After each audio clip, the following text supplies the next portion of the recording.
नमस्कार स्टूडेंट्स, आज अपने करने जा रहे हैं BSc second year, BSc BEd second year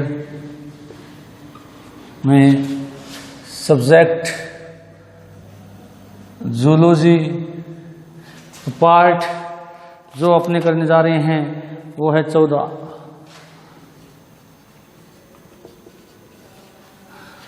देखिए स्टूडेंट्स, जो कल अपना टॉपिक चल रहा था उस टॉपिक का नाम था सुपर क्लास पीसेस, या जिसको हम फिशेस भी कहते हैं, यानी मछली वर्ग। किसके हम जनरल कैरेक्टर देख रहे थे। जनरल कैरेक्टर में कुछ आपको मैंने बताया भी था, जनरल कैरेक्टर कि कौन कौन से इसमें जनरल कैरेक्टर होते हैं। सबसे पहला जो कैरेक्टर मैंने आपको बताया था कि ये जो जंतु हैं वो जल में रहते हैं। थोड़ा सा मैं कल जो अपने किया था उसको थोड़ा रिवाइज कर रहा हूँ ताकि अपने इस टॉपिक पर आ सकें। तो हमने बात की थी कल की मछलियाँ जो है सारी जो है मैराइन वाटर और या स्वच्छ जल में रह सकती है, फ्रेश वाटर या मैराइन वाटर के अंदर ये पाई जाती है। उसके अलावा आपको बताया था कि ये सारी की सारी शीत रुधिरधारी यानी असमतापी जंतु होते हैं। असमतापी का अर्थ मैंने आपको बताया था कि ये जो जंतु हैं इनके शरीर का तापमान वातावरण के अनुसार बदलता रहता है। उसके अलावा मैंने आपको बताया था कि ये जो जंतु हैं ये इनका शरीर जो होता है वो नौकाकार होता है और धारा रेखित होता है, और शरीर जो सिर, धड़ और पूंछ में बंटा हुआ होता है। नौकाकार होने का फायदा इनको ये रहता है ताकि ये जल को चीरते हुए आसानी से आगे तैर सके।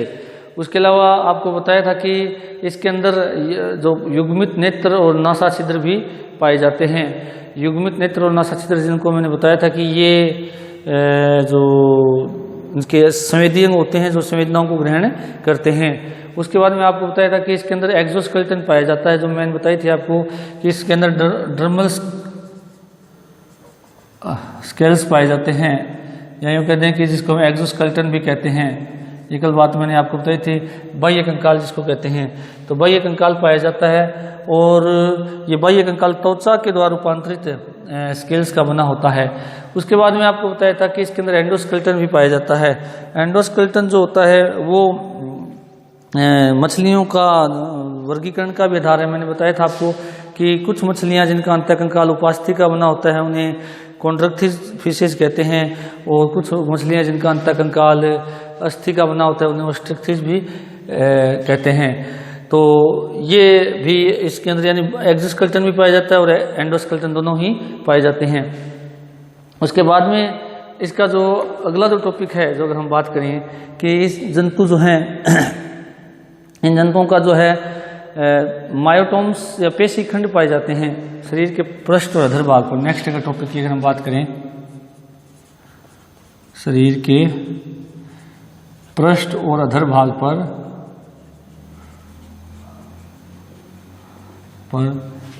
पेशी खंड पाए जाते हैं। पेशी खंड जिनको हम मायोटोम्स भी कहते हैं पाए जाते हैं।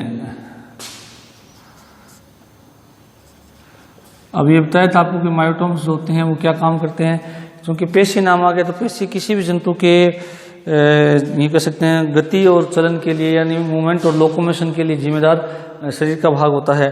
तो पेशियां इसमें पाई जाती है जो कि शरीर की पृष्ठ और अधर सतह पर पाई जाती है, जो कि इसके लोकोमोशन और मूवमेंट में सहायक होती है। उसके अलावा यदि हम बात करें, इन जंतुओं के अंदर जो फिन्स हैं वो पाए जाते हैं, पंख पाए जाते हैं जो कि तैरने में सहायक होते हैं। बॉडी पर तैरने के लिए फिन्स पाए जाते हैं। फिन्स को अगर हम हिंदी में लिखें तो जिनको सामान्य भाषा में से हम पंख कहते हैं, पंख पाए जाते हैं। अब देखिएगा स्टूडेंट्स, यहाँ फिन्स या पंख की बात करें तो पक्षियों में भी पाए जाते हैं। वो फिन्स उनको उड़ने में सहायक होते हैं, जबकि ये फिन्स इनको जो है जल में तैरने के लिए सहायक होते हैं। अब ये दो तरह के हो सकते हैं इनमें। जो पहले तो होते हैं अयुग्मित और दूसरे होते हैं युग्मित, अयुग्मित और युग्मित पंख। अब यदि हम बात करें अयुग्मित जो पंख होते हैं वो dorsal fin, ventral fin,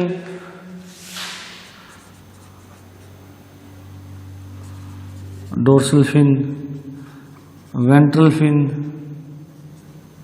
anal fin, caudal fin, ये सारे अयुग्मित होते हैं, अनपेयर्ड होते हैं। युग्मित जो पेयर्ड होते हैं ये होते हैं पेक्टोरल फिन, पेल्विक फिन, ये कौन से होते हैं? युग्मित। अब देखिएगा स्टूडेंट्स, यहाँ पर हम बात करेंगे बॉडी पर तैरने के लिए फिन्स पाए जाते हैं। अब फिन्स जो होते हैं ये तैरने में सहायक होते हैं, पतवार की तरह इसमें काम करते हैं।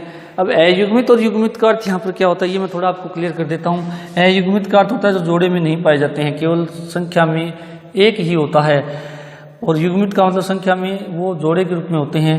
अब जैसे हम बात करें, थोड़ा सा मैं डायग्राम से समझाने की कोशिश करता हूँ इसको आपको। जैसे अपनी कोई भी एक मछली बना लेते हैं ये,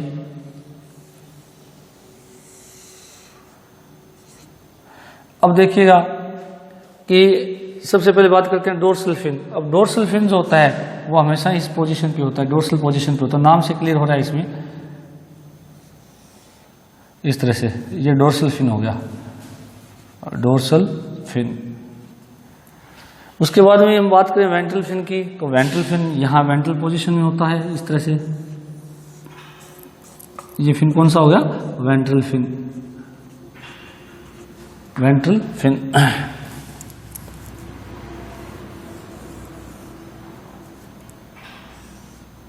ये हो गया इसका वेंट्रल फिन।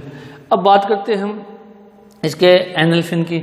देखिएगा इसमें ज़्यादा कंफ्यूज होने की जरूरत नहीं है। जो फिन जिस पोजीशन में होता है उसके आधार पर उसका नाम रखा है। डोर्सल फिन पृष्ठ सतह पर पाया जाता है, वेंट्रल फिन जो अधर सतह पर पाया जाता है। संख्या में ये भी एक होता है, ये भी एक होता है। एनल फिन, एनल शब्द बना है एनस से, एनस यानी गुदा। अब गुदा के पास में जो फिन पाया जाता है उसको एनल फिन कहते हैं।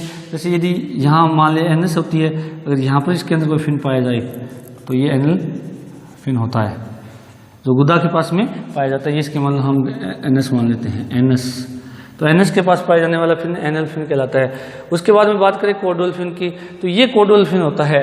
कोडल यानी पूछिए पंख जिसको कहते हैं इंग्लिश में, कोडल फिन ये होता है इसके अंदर, जो पूंछ भाग में पाया जाता है। कोडल का अर्थ होता है पूंछ, ठीक है। उसके बाद में हम बात करते हैं ये सारे संख्या में dorsal fin, ventral fin, anal fin, caudal fin, ये सारी संख्या में एक एक होते हैं, इसलिए इनको अयुग्मित कहा गया है। और युग्मित फिन की बात करें तो ये संख्या में दो होते हैं, पेक्टोरल फिन और पेल्विक फिन, जिसको हम कहते हैं अंश पंख, हिंदी में अगर बोले तो अंश पंख और श्रोणी पंख। अब आपने स्टूडेंट्स जैसे 11th या 12th में मनुष्य की हड्डियों के बारे में पढ़ा हुआ, तो मनुष्य के अंदर हमने बात की थी कि पेक्टोरल ग्रिडल और पेल्विक ग्रिडल पाई जाती है, अंश मेखला और श्रोणी मेखला हमेशा पाई जाती है। तो अंश मेखला हमेशा कंधे की अस्थि को कहते हैं, कंधे का जो कंकाल बनाती है उन अस्थियों को हम पेक्टोरल ग्रिडल कहते हैं। और पेल्विक ग्रिडल जो होती हैं वो कुल्ले का कंकाल बनाती है, ऐसा आपने सुना होगा। तो उस बात को थोड़ा सा यहाँ ध्यान में रखना है। तो पेक्टोरल फिन मतलब क्या हुआ, जो कंधे की तरफ का पंख है उसको हम पेक्टोरल फिन कहते हैं। और जो पेल्विक फिन होते हैं वो किधर की ओर होंगे, जो पीछे की ओर होते हैं। जैसे अब ये संख्या में दो होते हैं, जैसे एक यहाँ होगा और एक दूसरी साइड में होगा, यानी एक लेफ्ट में होगा, इसको मान लें लेफ्ट पेक्टोरल फिन, एक लेफ्ट में हो गया, दूसरा उसके राइट में हो गया। ऐसा ही यहाँ पर हो सकता है पेल्विक फिन, पेल्विक फिन एक लेफ्ट में होगा और एक राइट में होगा।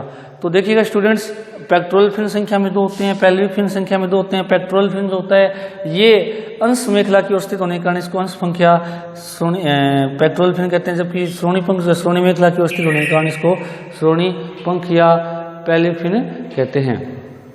तो इसके अंदर फिन्स का जो कार्य है वो भी मैंने आपको बताया कि ये तैरने में क्या होते हैं, सहायक होते हैं। उसके अलावा इनके अंदर हम बात करें कि इनके अंदर जो मुख होता है उनमें वास्तविक जबड़े होते हैं और दांत भी पाए जाते हैं।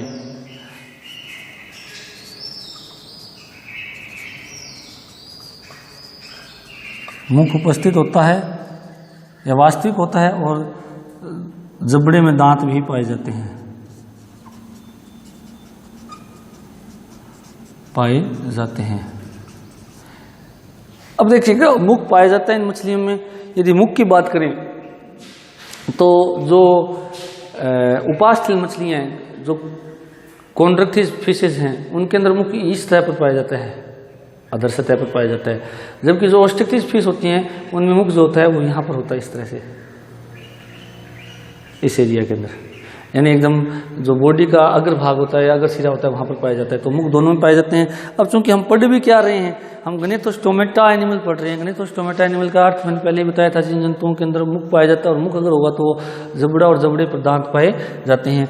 अब ठीक है, दांत इनमें लगभग समदंती प्रकार के होते हैं, सारे दांत आकार में एक जैसे ही होते हैं, और जो भोजन को चीरने फाड़ने का कार्य करते हैं। तो मुख उपस्थित होता है और मुख के अंदर जबड़े होते हैं, जबड़ों पर क्या पाए जाते हैं, दांत पाए जाते हैं। उसके अलावा यदि हम बात करें, हारनाल जो है ये पूरी विकसित होती है, इसके अंदर स्टमक और पैंक्रियाज पाए जाते हैं।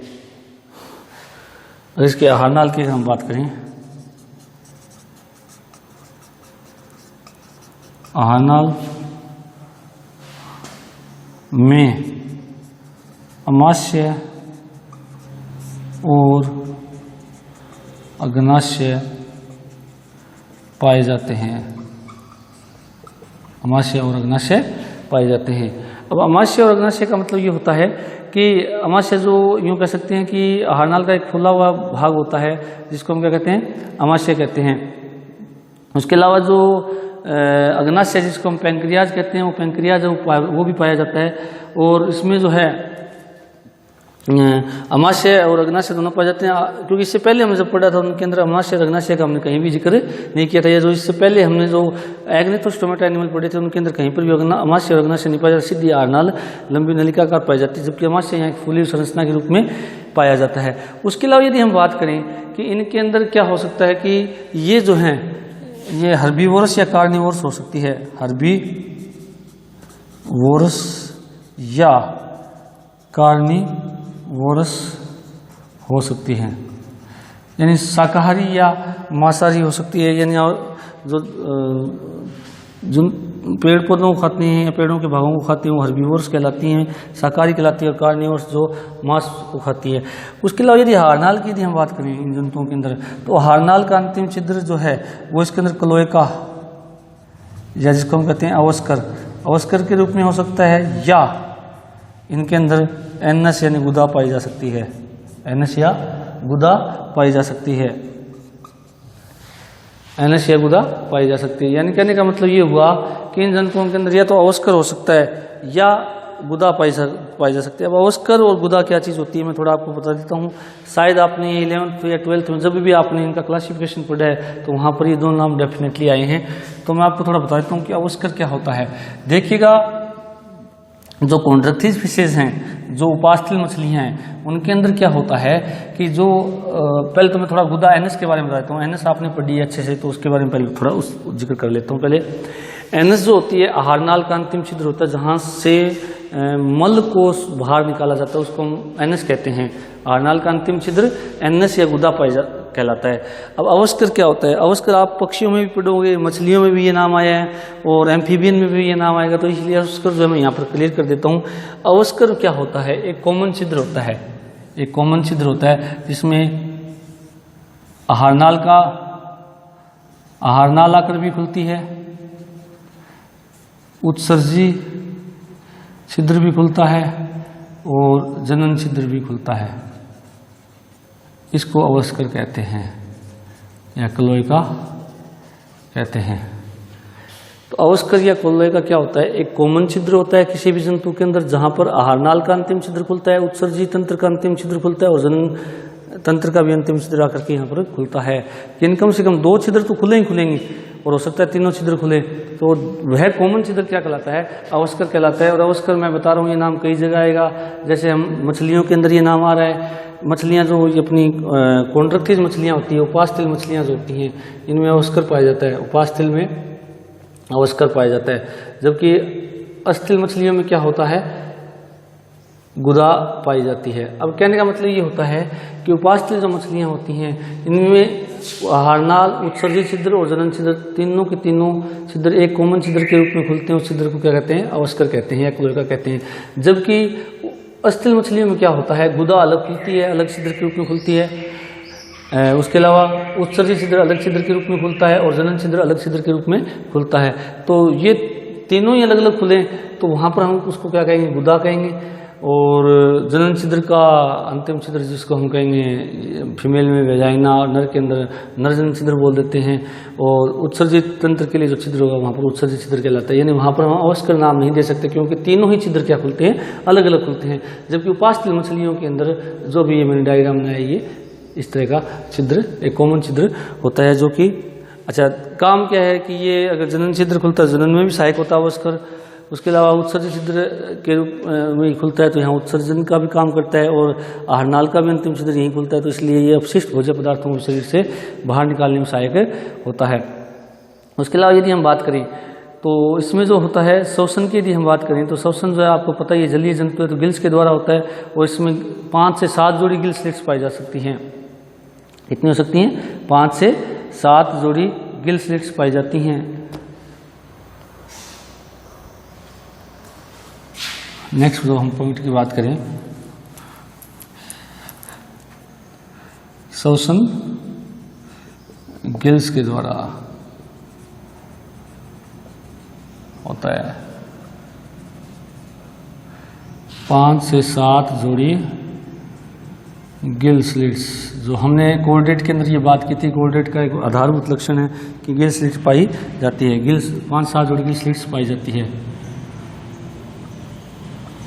ओपरकुलम, अब जो मेन बात आती है, ओपरकुलम उपस्थित या अनुपस्थित हो सकता है। अब देखिएगा श्वसन गिल्स के द्वारा तो ये आपको बताने की जरूरत ही नहीं क्योंकि आप बहुत छोटी क्लासों से पढ़ते आ रही हैं कि जलीय जंतुओं के अंदर श्वसन, जलीय जंतु चाहे वो आर्थ्रोपोडा जैसे आपने झींगा पढ़ा है फर्स्ट ईयर में यानी प्रॉन पढ़ा है, वहाँ पर भी हमने देखा था गिल्स पाई जाती हैं। मछलियाँ जो है उनका तो गिल्स मुख्य श्वसन अंग होता ही है, तो गिल्स के द्वारा होता है। अब ये 5 से 7 जोड़ी गिल स्लिट पाई जाती हैं। अब ये गिल स्लिट जो है मैंने आपको बताई थी, जैसे थोड़ा डायग्राम से और मैं वापस बता देता हूँ गिल स्लिट क्या होती हैं। ये मान लेते हैं अपनी कोई मछली है, मछली का ये क्या है माउथ वाला भाग है, माउथ फेरिंग्स में खुलता है, ये मान लेते हैं अपने, ये फेरिंग्स में खुलता है मान लें अपने। फेरिंग्स के यहाँ पर साइड में कम से कम 5 और अधिकतम 7 फेरिंग्स के दाईं साइड में भी और फेरिंग्स के बाईं साइड में भी कम से कम 5 से 7 जोड़ी बोला है हमने। तो जोड़ी का मतलब क्या होता है, 5 से 7 लेफ्ट साइड में और 5 से 7 राइट साइड में। फेरिंग्स के दोनों ओर, ये फेरिंग्स होगी, फेरिंग्स के दोनों ओर छिद्र पाए जाते हैं जिनको गिल स्लिट्स कहा जाता है। अब देखिएगा कि गिल स्लिट्स जो होते हैं, अब इनके अंदर यहाँ गिल्स पाए जाते हैं, ये बात मैंने पहले भी बताई थी। अंदर क्या होते हैं, गिल स्थित होते हैं। अब होगा क्या, यहाँ से जल अंदर प्रवेश करता है, वाटर यहाँ से आएगा अंदर आने के बाद में क्या होता है कि फेरिंग्स में आता है, फेरिंग्स से होते हुए भोज्य कण जो है वो यहीं रोक लिए जाते हैं जो कि आगे इंटेस्टाइन या ओइसोफेगस में भेज दिए जाएंगे, ओइसोफेगस में भेज दिए जाएंगे। और जो जल है वो इन गिल स्लिट से होकर बाहर निकलता है। बाहर जब निकलता है तो यहाँ पर गिल स्थित होते हैं, वो गिल्स क्या करते हैं, गैसों का आदान प्रदान कर लेते हैं क्योंकि जलीय जंतुओं के अंदर जलीय श्वसन पाया जाता है जो कि जल के द्वारा होता है। तो जैसे ही जल इन गिल स्लिट से होकर के बाहर निकलता है तो इन गिल स्लिट के अंदर गिल्स मौजूद होते हैं जो कि गैसियस एक्सचेंज कर लेते हैं, ऑक्सीजन ले लेंगे, CO2 छोड़ देते हैं और जो जल बाहर निकल रहा है उसके अंदर से CO2 को ये बाहर निकाल देते हैं। तो गिल स्लिट्स जो होते हैं वो पाए जाते हैं, 5 से 7 जोड़ी होते हैं। अब देखिएगा ओपरकुलम क्या होता है। अब जो कॉन्ड्रक्टिस मछलियां होती हैं उनके अंदर क्या होता है, इस प्रकार से एक पेशीय और संयोजयुक्त का बना एक ऊपर ढक्कनुमा संरचना पाई जाती है। इस प्रकार से यदि हम बात करें, इस तरह से अगर हम बात करें, थोड़ा सा ध्यान से देखें इसको,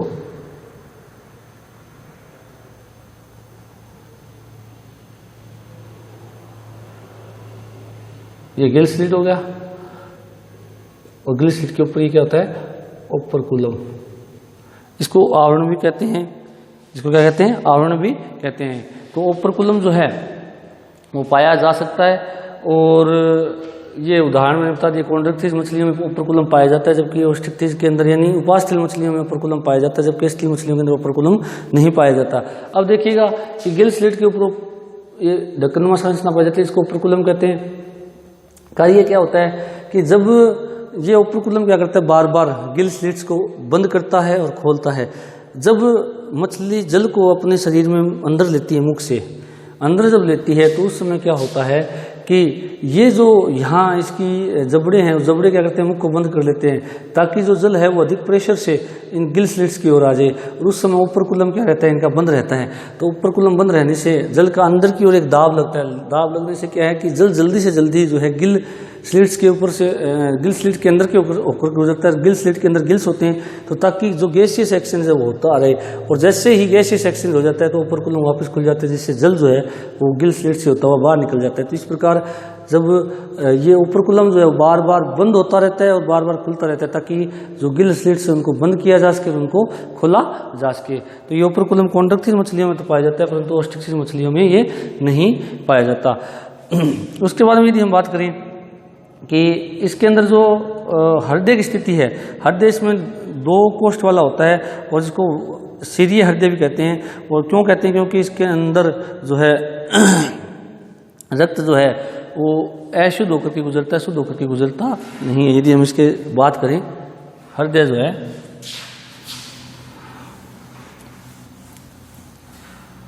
हार्ट की यदि हम बात करें, 2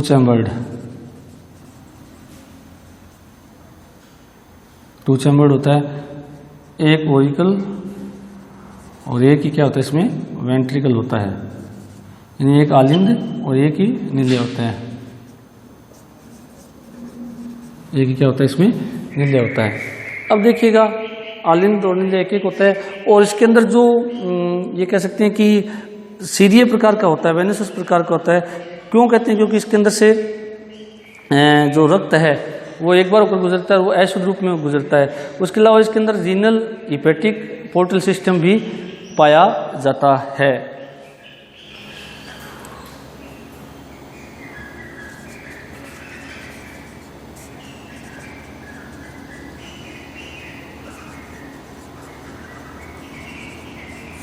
इसके अंदर इस प्रकार से होता है। थोड़ा सा अगर हार्ट की स्थिति देखें हम,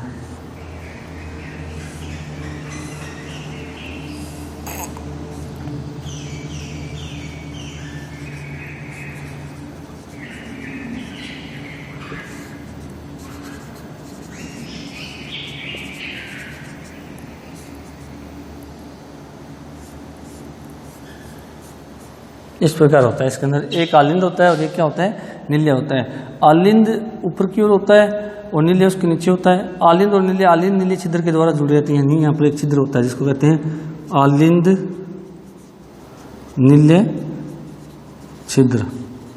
अब देखिएगा इसमें होता क्या है कि पूरे शरीर से रक्त अशुद्ध आता है। इसके अंदर वर्ग निवाहिका तंत्र, यकृत निवाहिका तंत्र दोनों पाए जाते हैं। वरक निवाहिका तंत्र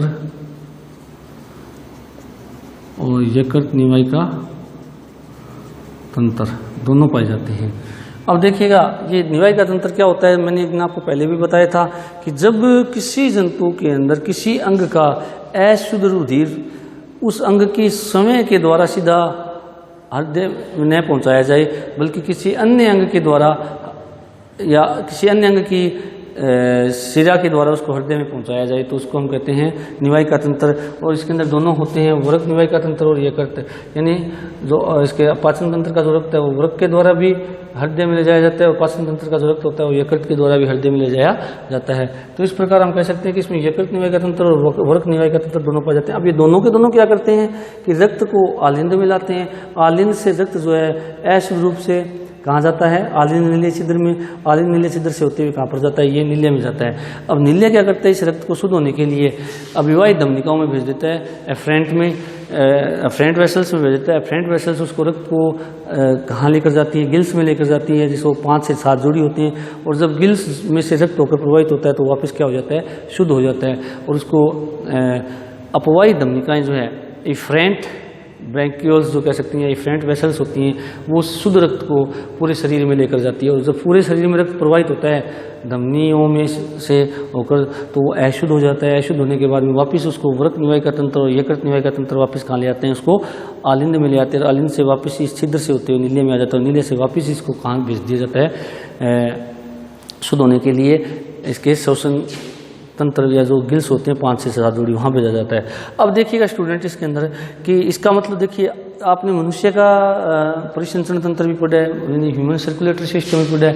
उसमें आपने पढ़ा है कि मनुष्य का circulatory system double circulatory system होता है, दोहरा परिसंचरण तंत्र होता है। उसका कारण भी आपको ध्यान होगा, क्योंकि जो दोहरा होने का कारण क्या है, क्योंकि मनुष्य के अंदर जो रक्त है वो हृदय में से 2 बार होकर गुजरता है, एक बार शुद्ध और एक बार अशुद्ध होकर गुजरता है।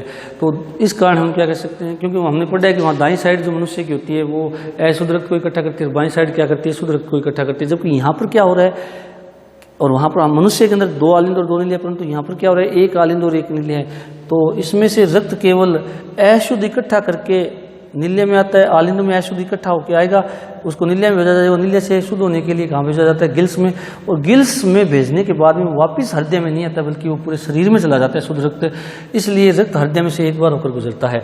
और शीरीय हृदय क्यों कहते हैं, क्योंकि आपने देखा होगा इसकी जो साइनस वेनोसस एक डक्ट होती है बड़ी, वो डक्ट क्या करती है, केवल ओरिकल के अंदर अशुद्ध रक्त को लेके आती है, और अशुद्ध रक्त यानी शिराओं से आता है, और शिराओं से आने के कारण इसको क्या कहा गया, शीरीय हृदय। और ये अशुद्ध रक्त को इकट्ठा करता है केवल, और हृदय में से रक्त कितनी बार होकर गुजरता है, केवल एक बार गुजरता है, इसलिए इसको क्या कहा गया है, शीरीय हृदय कहा गया। उसके बाद में इसकी यदि नेक्स्ट पॉइंट की यदि हम बात करें कि इसके अंदर जो आरबीसी जो होती है उसमें केंद्रक पाया जाता है, ये इसका अगला पॉइंट है। यदि हम बात करें इसके आरबीसी में केंद्रक भी पाया जाता है। आरबीसी में न्यूक्लियस पाया जाता है या केंद्रक पाया जाता है, जो कि इसकी विशेषता होती है कि इसके आरबीसी में केंद्रक पाया जाता है। अब इसके अंदर यदि उत्सर्जन की बात करें तो इसके अंदर जो है ये मेजोनेफ्रिक प्रकार के इसमें किडनी पाई जाती है। उत्सर्जन के लिए किडनी कौन सी होती है, मेजोनेफ्रिक होती है। मेजोनेफ्रिक मेरी बताई हुई है डायग्राम, ये किडनी जो होती है प्रोनेफ्रिक से अधिक विकसित और मेटानेफ्रिक से कम विकसित होती है। तो इस प्रकार से मेजोनेफ्रिक किडनी होती है। और ये जंतु जो होते हैं, अब चूंकि जलीय जंतु है तो अमोनोटेलिक या यूरियोटेलिक होते हैं, या यूरियोटेलिक होते हैं, यानी उत्सर्जित पदार्थ या तो अमोनिया हो सकता है या क्या हो सकती है इसकी यूरिया होती है। तो अमोनोटेलिक और यूरियोटेलिक इनका उत्सर्जन होता है। उसके अलावा यदि हम बात करें कि इसका जो कपाल जो है मस्तिष्क है वो अधिक विकसित होता है, ब्रेन डेवलप्ड होता है, और 10 पेयर क्रेनियल नर्व पाई जाती है, क्रेनियल नर्व्स प्रेजेंट होती है। अब देखो मैंने एक बात बताई थी कि ब्रेन डेवलप्ड होता है, क्योंकि जैसे जैसे अब अगर हम आगे की ओर बढ़ेंगे पीछे से लेकर के मेमेलिया की, तो मस्तिष्क जो है वो विकसित होता जाता है। अब मैंने ये भी बताया था आपको कि जो पीसेज और एम्फीबियन उनमें 10 जोड़ी क्रेनियल नर्व पाई जाती है। और क्रेनियल नर्व मैंने बताया हुआ है कि ये नर्व जो होती है वो ब्रेन से निकलती है, ब्रेन से निकल करके शरीर के अलग अलग भागों में जाती है। तो इसके अंदर ये 10 जोड़ी होती है, जबकि आगे जो हम विकसित वर्टिब्रेट्स पढ़ेंगे उनके अंदर ये कितनी होती है, 12 जोड़ी पाई जाती है। उसके अलावा यदि हम बात करें, इनके अंदर केवल अंतःकरण पाया जाता है, और जिसमें 3 अर्धवृत्ताकार नलिकाएं होती हैं। बाह्य कर्ण यानी एक्सटर्नल व मिड ईयर एब्सेंट, केवल इंटरनल ईयर प्रेजेंट विद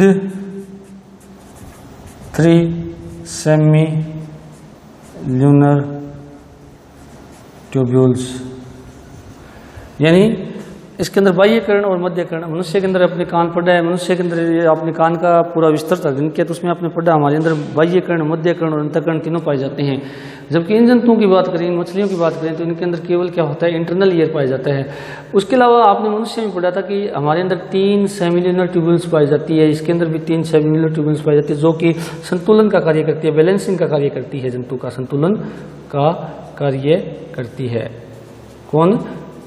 3 अर्धवृत्ताकार नलिकाएं या 3 अर्धवृत्ताकार नलिकाएं जो कि अंतःकरण में पाई जाती है। 3 अर्धवृत्ताकार नलिकाएं संतुलन का काम करती है ताकि जो जंतु है वो अपना जल के अंदर बैलेंस है वो बनाए रखे। उसके अलावा इसके अंदर जो होता है लेटरल लाइन सिस्टम पाया जाता है जो कि इसका उत्सर्ग संवेदी अंग होता है। संवेदनाओं के लिए लेटरल लाइन सिस्टम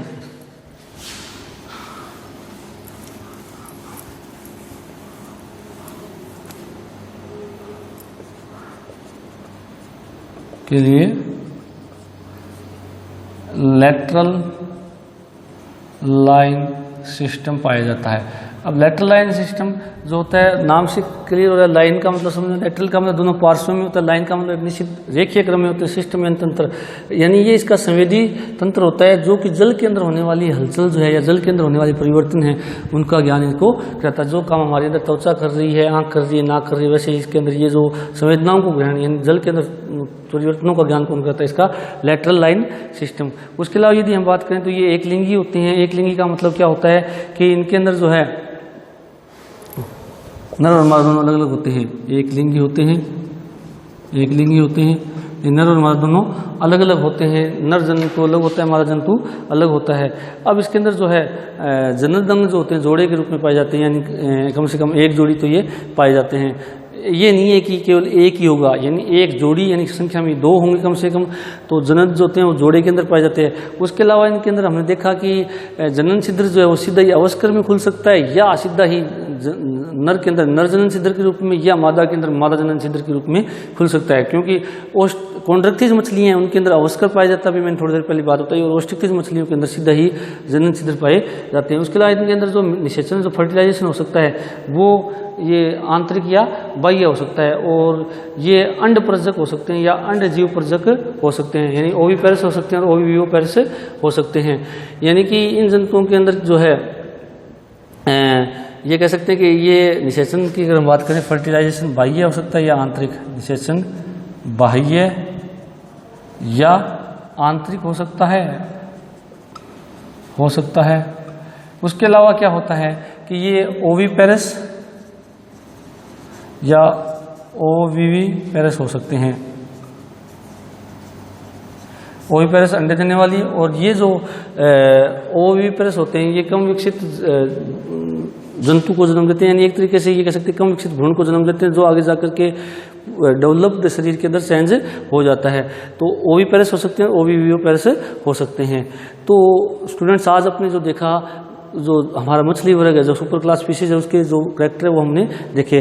कल अब हम इसका क्लासिफिकेशन देखेंगे। उसके बाद में हम जो मेन क्वेश्चन आता है वो आता है कॉन्ड्रक्टिज और ओस्ट्रिक्टिज जो मछलियाँ उनमें क्या अंतर होता है, यानी उन दोनों के अंदर क्या समानताएं और क्या भिन्नताएं हैं, उनके बारे में अपने देखेंगे। Thank you.